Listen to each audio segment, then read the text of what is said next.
আসসালামু আলাইকুম, আদাব। আশা করি সবার ঈদ ভালো গিয়েছে, ছুটি ভালো কাটিয়েছেন।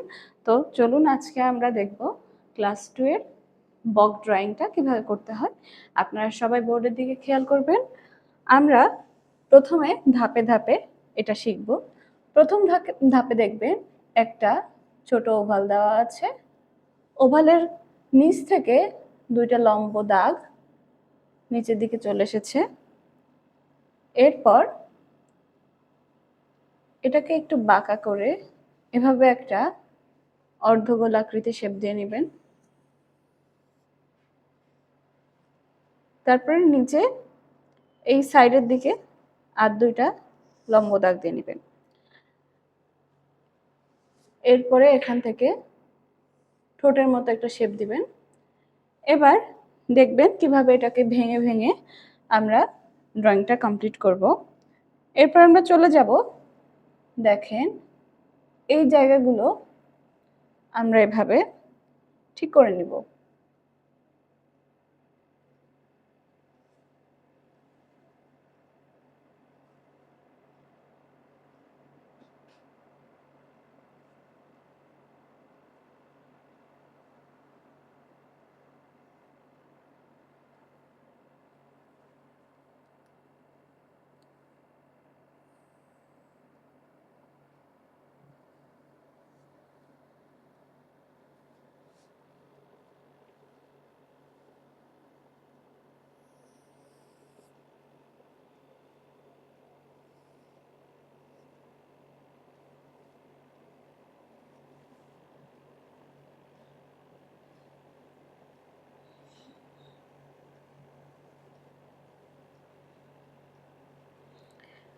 এরপর দেখবেন পায়ের যে অংশটা আছে, পায়ের অংশটা আমরা এঁকে নিব এভাবে।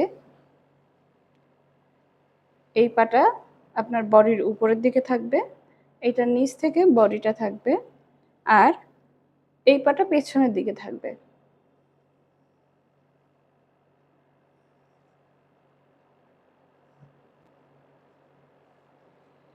এরপর দেখেন ডানার অংশটা,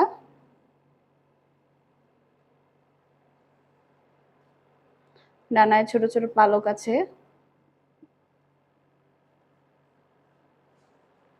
এটা নিচ থেকে লেজের অংশটা দেখবেন, লেজের অংশে একটু এক্সট্রা পার্ট আছে, এখানে আবার কিছু পালক আছে।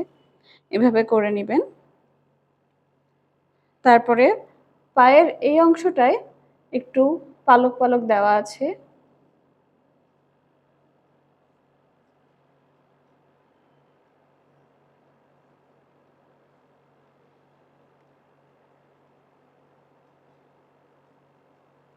এভাবে আপনারা পাটা সুন্দর করে এঁকে নেবেন।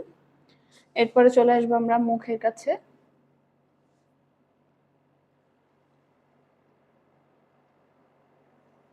ঠোঁটটা একটু লম্বা হবে। এই ঠোঁটের সাথে চোখের একটা সংযোগ আছে, চোখটা এভাবে দিব আমরা।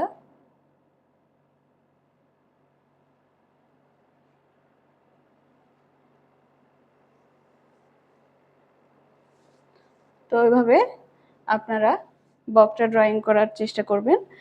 বকের পায়ের নিচের অংশটুকু পানির মধ্যে ঢাকা, তাই দেখা যাচ্ছে না।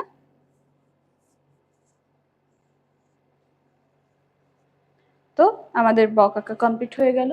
এটা আপনারা হালকা ধূসর কালার করতে পারেন, লেজের দিকে হালকা ধূসর কালার এবং হালকা আকাশি কালার দিয়ে লেজের দিকে কালার করতে পারেন। ঠোঁটটা হালকা স্কিন কালার যেটাকে আমরা বলি, সেই কালারটা দিয়ে কালার করতে পারেন। পানিতে আকাশি কালার দিয়ে ফুল বকটা কালার করবেন, কমপ্লিট করবেন। আজকের ক্লাস এই পর্যন্ত। আল্লাহ হাফেজ।